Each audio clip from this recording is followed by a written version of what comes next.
রান্নায় হাতে করে থেকে আমি লিজা আজকে একটা পুরো গোটা ফুলকপি নিয়ে চলে এসেছি। তার সাথে একটা ক্যাপসিকামও আছে। এই ক্যাপসিকাম আর ফুলকপি দিয়ে আজকে একটা দারুণ স্বাদের রেসিপি তোমাদের সামনে করে দেখাবো। প্রথমে কপি কেটে নিতে হবে।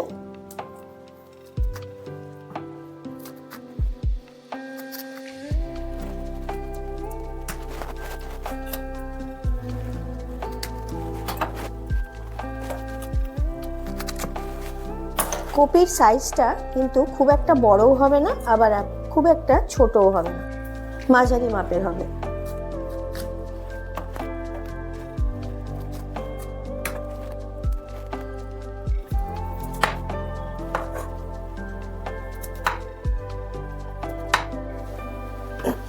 কাটা কপিগুলো এবার একটু ধুয়ে নেব, আর পাশে কড়াইতে একটু গরম জল বসিয়ে দিয়েছি কপিগুলো একটু ভাপিয়ে নেওয়ার জন্য। জলটা একটু গরম হয়ে গেছে, এবার আমি ধোয়া ফুলকপিগুলো জলের মধ্যে দিয়ে দিচ্ছি। ফুলকপি রান্না করার আগে এই প্রসেসের মাধ্যমে ফুলকপিগুলোর মধ্যে যে পোকাগুলো থাকে সেগুলোও একেবারে মরে যায় জলের মধ্যে, আর যে স্বাদটা থাকে সেটাও একেবারে নষ্ট হয়ে যায়। এবার ফুলকপির জল পুরো ফুটে উঠেছে, এবার বন্ধ করে দিলাম। ফুটন্ত জলের মধ্যে কপিটাকে 2-3 মিনিট রেখে তারপরে ভালোভাবে জলটা ঝরিয়ে নিতে হবে। ক্যাপসিকামটাকে এইভাবে একটু ছোট ছোট করে কেটে নিতে হবে। এবার কড়াইতে দিয়ে দিতে হবে সাদা তেল পরিমাণ মতো। জল ঝরিয়ে রাখা ভাপা কপিগুলো তেলের মধ্যে দিয়ে দিতে হবে, একটু বেশ হালকা লাল লাল করে ভেজে নেওয়ার জন্য।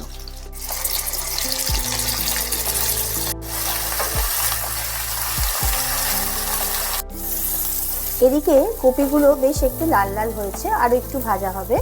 এই সময়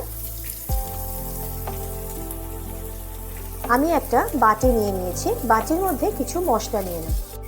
রেসিপির পরিমাণ অনুযায়ী চা চামচের 1 চামচ নিয়ে নিলাম জিরে গুঁড়ো, নিয়ে নিলাম ধনে গুঁড়ো 1 চামচ। এবার দিয়ে দিতে হবে চা চামচের 1/2 চামচ মতন গোলমরিচ। গোলমরিচটা যেহেতু একটু ঝালের সম্ভাবনা থাকে সেই জন্য আমি এটা কম দিয়েছি। যদি তোমরা মনে করো যে এটা একটু ঝাল ঝাল খাবে তাহলে কিন্তু এটা 1 চামচ দিতে পারো। দিয়ে দিতে হবে পরিমাণ মতন আদা বাটা, দিয়ে দিতে হবে কাঁচা লঙ্কা বাটা। এবার একটু গরম জল দিয়ে মশলাটা দিয়ে মশলাগুলো আর কি সব কটা নিয়ে একসাথে একটা পেস্ট করতে হবে।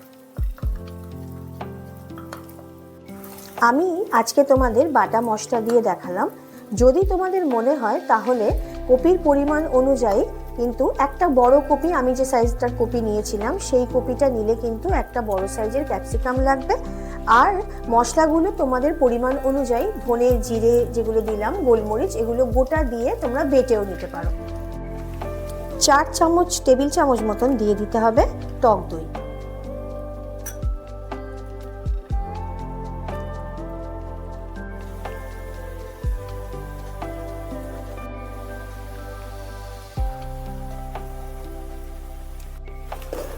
এবার টক দইয়ের মধ্যে দিয়ে দিতে হবে স্বাদ মতন একটু চিনি, দিয়ে দিতে হবে পরিমাণ মতো লবণ। চিনি আর লবণ দিয়ে টক দইটা ভালোভাবে একটু ফেটিয়ে নিতে হবে।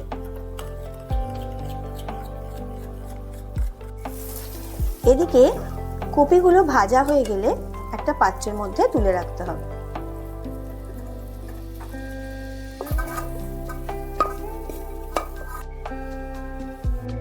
ওই কড়াইতেই, ফুলকপি ভাজার কড়াইতে আর কি, দিয়ে দিচ্ছি আর একটু অল্প পরিমাণে সাদা তেল। এবার দিয়ে দিলাম ফোড়ন হিসেবে একটা তেজপাতা, 4টে মতন ছোট এলাচ, দারচিনি পরিমাণ মতো, 4টে মতন লবঙ্গ। তার সাথে দিয়ে দিতে হবে কিছু গোটা গোলমরিচ। তেলের সাথে ফোড়ন ভালোভাবে একটু নাড়াচাড়া করে নিতে হবে। এবার মশলার যে মিশ্রণটা করে রেখেছি সেটা তেলের মধ্যে ঢেলে দেব। মশলা ভালোভাবে তেলের সাথে কিন্তু একটু কষাতে হবে। আজকের রেসিপিটা বেশ একটু মজার। আজকে কপি দিয়ে আর ক্যাপসিকাম দিয়ে যেহেতু করছি, সাথে তোমরা দেখেছো মরিচও আছে, আবার কাঁচা লঙ্কাও আছে, সেই জন্য এই রেসিপির নাম হলো ফুলকপি ক্যাপসিকাম মরিচ রেসিপি।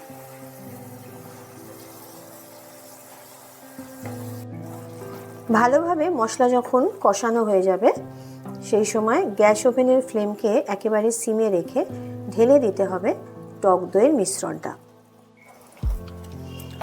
টক দইয়ের মিশ্রণটা ভালোভাবে মশলার সাথে মিশিয়ে নিয়ে আর একটু কষতে হবে। দইটা ভালোভাবে মশলার সাথে মিশে যাওয়ার পর দিয়ে দিতে হবে কেটে রাখা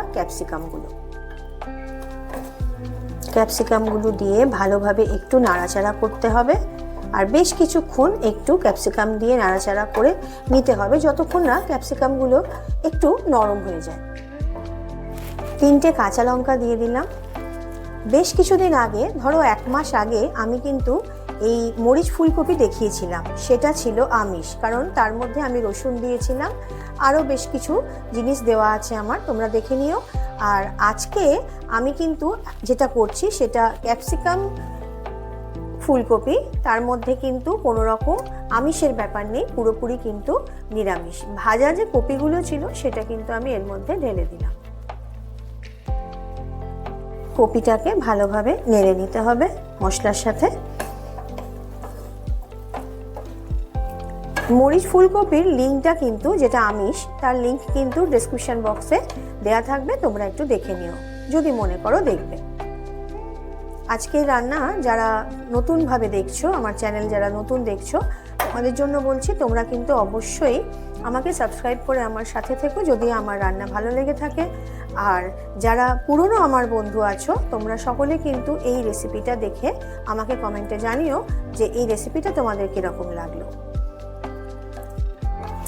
এটাও কিন্তু খেতে অসম্ভব ভালো হয়, একবার খেয়ে দেখো। এর মধ্যে মশলা খুব একটা বেশি কিছু পড়েনি, আর যেহেতু এটা নিরামিষ, সেহেতু এটা উপোস বলো বা কোনো রকম নিরামিষ যেদিনকে খাওয়া হয় সেদিনকেও কিন্তু খাওয়া যেতে পারে, বা পুজো হলে যে কোনো সময় এটাও কিন্তু খাওয়া যেতে পারে। একটু গামাখা হবে, একটু জলটা মরে গেলেই আর 2-1 রকম মশলা দিলেই কিন্তু আজকের রেসিপি পুরোপুরি রেডি হয়ে যাবে। দিয়ে দিলাম একটু ঘি,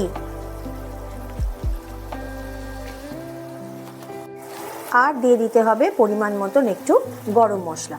গরম মশলা দিয়ে ভালোভাবে নাড়াচাড়া করে নিলেই কিন্তু রেডি হয়ে যাবে ক্যাপসিকাম ফুলকপি।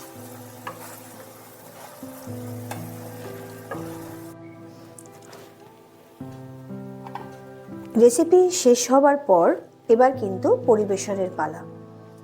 আজকের মতন রেসিপি এই পর্যন্ত। আবার আগামী দিনে একটা নতুন রেসিপি নিয়ে তোমাদের সামনে অবশ্যই চলে আসব, শুধু কয়েক ঘন্টার অপেক্ষা। তাহলে আজকের মতন চলি, টাটা। তোমরা সকলে কিন্তু এই ঠান্ডায়, জব্বর ঠান্ডায় সুস্থ থেকো, ভালো থেকো।